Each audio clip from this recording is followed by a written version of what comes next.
Mga bro, mukhang interesting ang magiging laban sa defense contracts ng Pilipinas sa susunod na 2 taon. Israel's top defense manufacturers gaya ng Elbit Systems, Israel Shipyard, at Rafael ay posibleng mawala ng malaking share sa follow-on projects.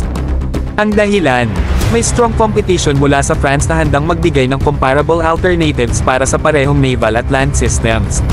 Sa larangan ng naval acquisition, inaasahan natin ang dagdag na Fast Attack Interdiction Trap (FAIC) na may kasamang weapons package. Kung tutusin, dito sobrang solid ang Israel Shipyard dahil sila ang nag-supply ng kasalukuyang Zero-class patrol gunboats ng Philippine Navy. Pero hindi rin papahuli ang France's OCEA, na kilala sa paggawa ng modern, efficient, at export-friendly vessels. Kung makapasok sila, magiging mas matindi ang competition at mas malaki ang chance ng mas magandang deal para sa Pilipinas. On the land system side naman, malinaw ang pangangailangan natin ng 155mm self-propelled howitzers para palakasin ang firepower ng Philippine Army. Sa ngayon, may presence na ang Israel's Elbit system sa ating artillery modernization. Pero mga bro, pumapasok ang KNDS, joint venture ng Cross Maffei Wegman at Nexter, na may reputasyon sa paggawa ng world-class artillery systems tulad ng Caesar howitzer.